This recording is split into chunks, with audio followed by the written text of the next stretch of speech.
नमस्कार, स्वागत है आप सभी का आपके अपने चैनल एजुकेशन स्टडी पॉइंट पर।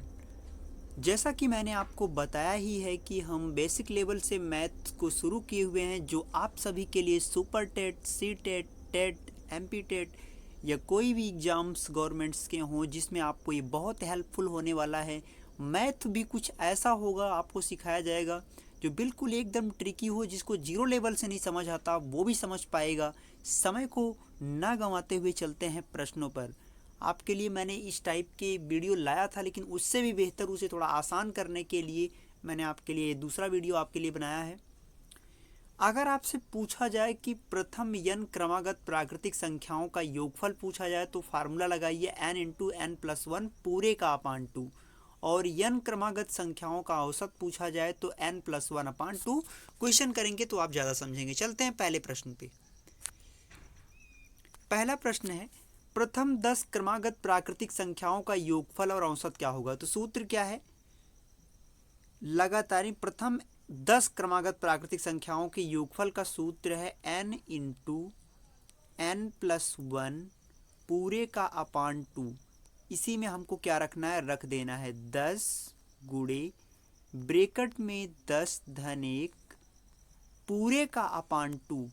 तो 2 एक कम 2, 2 पंचे 10 और 10 एक 11, तो बचेगा क्या, 5 गुणे 11। भाई ये 10 एक 11, 11 बचे 55। यानी योगफल कितना आएगा, प्रथम 10 क्रमागत प्राकृतिक संख्याओं का योगफल आया आपका 55। और अभी आपको औसत भी बताना है, तो औसत के लिए हम आपके लिए औसत के लिए आपको यहीं बता देते हैं हम औसत। जस्ट वेट करें। औसत का फार्मूला होता है n plus one upon two. केवल आगे से ये वाला n हट जाता है, बस इतना ही। तो n कितना है, 10 है, तो 10 धन 1 बटे 2। 10 एक 11, 11 बटे 2, 11 का आप औसत निकालोगे, 11 को 2 से भाग करोगे, कितना आएगा, 5.5। तो ये रहा आपका क्वेश्चन नंबर पहला। आई होप आप सब ने समझे होंगे। चलते हैं अगले प्रश्न पे और अच्छे से आपका क्लियर होगा। क्वेश्चन है, प्रथम 20 क्रमागत प्राकृतिक संख्याओं का योगफल क्या होगा। तो फार्मूला क्या है, n into n plus one पूरे का अपान टू। फार्मूले में रख दीजिए 20 गुणे 20 धन 1 पूरे का अपान टू। 2 एक कम 2, 2 दहम्मा 20, और यहाँ क्या है, 20 एक 21। और जो जब आप 10 को 21 से गुणा करोगे तो कितना आएगा, 210। यानी 20 क्रमागत प्राकृतिक संख्याओं का योगफल कितना आया, योगफल तो आ गया 210। अब आपसे औसत कह रहे हैं, औसत का सूत्र होता है n plus one upon two. यानी 20 प्लस 1 बटे 2, 21 बटे 2 यानी 10.5। ये हो गया आपका औसत। सिर्फ n plus one upon two कर देंगे, आपको औसत मिल जाएगा। रूल नंबर थर्ड जिस टाइप का प्रश्न है, कहा गया है कि अगर प्रथम n सम प्राकृतिक संख्याओं का योगफल अगर पूछता है तो सिर्फ n into n plus one करना है। हमने कहा नहीं कि हम सिर्फ उन लोगों के लिए वीडियो बना रहे हैं जिनको बेसिक लेवल से मैथ नहीं आता, वो बस देखते जाएं। और इसे आप अपने कॉपी पेन लेकर बैठेंगे तो ज़्यादा बेहतर होगा, आप इनको नोट कर लें। n क्रमागत सम संख्याओं का योगफल, प्रथम n क्रमागत सम संख्याओं का योगफल अगर वैसे लगातार था तो n into n plus one पूरे का अपान टू। और अगर सम संख्या यानी बीच बीच में गैप है तो फार्मूला लगेगा n into n plus one. पूछा है 10 क्रमागत सम संख्याओं का योगफल, तो डायरेक्ट फार्मूला लगा दीजिए n into n plus one. यानी 10 गुणे ब्रैकेट में 10 धन 1, तो ये 10 एक 11, 11 दहम्मा 110 आ गया फटाक से उत्तर। और इसका औसत क्या होगा, औसत सिर्फ n प्लस वन। इससे आसान कुछ हो सकता है, आप हमें बताइए।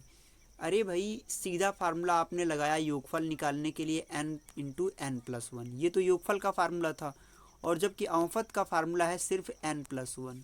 ठीक है, तो इसका तो आपने रख दिया कि भाई 10 गुणे 10 धन 1 मतलब 11, यानी 11 दहम्मा 110 आ गया योगफल। और औसत का मतलब प्रथम 10 का निकालना है तो 10 धन 1, औसत कितना आ गया, औसत आ गया 11। इससे आसान कहीं आपको मिल सकता है। आई थिंक नहीं मिल सकता। तो चैनल को सब्सक्राइब जरूर कर लें, शेयर कर दिया करें। चलते हैं अगले प्रश्न पर। आपकी क्या समस्या रहती है, जो बात ना समझ आए आप कमेंट सेक्शन में ज़रूर लिख दिया करें। बिल्कुल निसंकोच अपनी बातों को लिखें। 2 से लेकर 40 तक की पदों का योगफल क्या होगा और उसका औसत बताइए।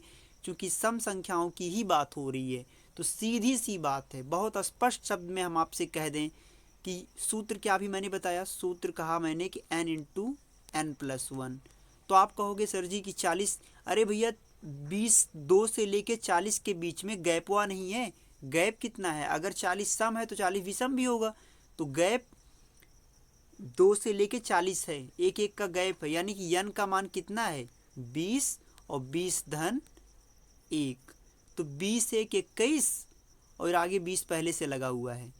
ये हो गया 21 दूनी 21 शून्य 21 दूनी 42।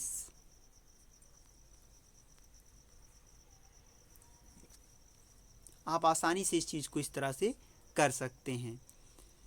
ठीक है, करना कुछ नहीं था, बस यहाँ पे पदों की संख्या आपको कंफर्म नहीं रहती तो आपको ध्यान देना पड़ता है कि 2 पदों की संख्या वैसे आप निकाल सकते हो। मैंने एक फार्मूला भी बताया था।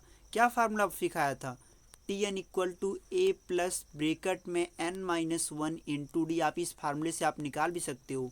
अंतिम पद आप यहाँ रख दीजिए 40, a का मतलब हो गया 2 और n-1, n तो निकालना ही है, और d आपका क्या है गैप 2 का। 40 में से 2 गया कितना हो जाएगा 38, और यहाँ ये 2, इसके बाद ये 2 प्लस है चूँकि a प्लस, तो ये 38 हो गया, और ये 2n-2 तो इधर आएगा, ये तो 40 हो जाएगा भाई। 2n-2 का मतलब -2 इधर जाएगा 40 हो जाएगा, n से भाग करोगे 20 हो जाएगा। तो n की वैल्यू 20 आ जाती है। ये मैं आपको पहले ही वीडियो में सिखा चुका हूँ, इसीलिए मैंने टाइम को वेस्ट नहीं किया। डायरेक्ट मैंने क्या किया कि 20 गुणे 20 धन 1 कर दिया। अब बाकी आपको ये सब मल्टीप्लाई करना तो आप जानते हो, 20 गुणे 21 कर दो, हो गया इसका योगफल। औसत तो हमेशा वही रहता है, 20 धन 1 21, इसका औसत हो गया। चलते हैं अगले प्रश्न की तरफ। n क्रमागत विषम संख्याओं का योगफल क्या होगा। तो n क्रमागत विषम संख्याओं का योगफल होगा n²। ये n स्क्वायर है और औसत सिर्फ n होगा। बताइए इससे आसान कुछ हो सकता है। 20 क्रमागत विषम संख्याओं का योगफल क्या होगा 20 का स्क्वायर। 20 स्क्वायर का मतलब क्या, 20 विषम में 400। किसी भी संख्या के पावर अगर 2 लगा हुआ इसका मतलब क्या है 20 गुणे 20। तो 20 गुणे 20 का मतलब हो गया कितना 400, और औसत कितना होगा सिर्फ वही संख्या, औसत वही संख्या हो जाएगी, यानी 20 ही क्या हो जाएगा इसका औसत हो जाएगा। और विषम संख्याओं का अगर योगफल पूछेगा n क्रमागत मतलब लगातार अगर विषम संख्याएं हैं तो उनके योगफल का फार्मूला होता है n²। जैसे आपसे प्रथम 20 कह रहा है, प्रथम 40 कह रहा है, तो 40 के वर्ग कर दो 1600 हो जाएगा उसका योगफल। समझ रहे बात को इस तरह। तो इस तरह से आपको क्या करना है, प्रश्नों को करते जाना है। आई होप आप प्रश्नों को समझे होंगे। कोई दिक्कत अगर रही होगी तो आप ज़रूर हमें कमेंट सेक्शन में बताएं। बहुत ही बेहद आसान तरीका हमने आपके लिए लाया था, इसलिए वीडियो को लाइक ज़रूर करें, शेयर कर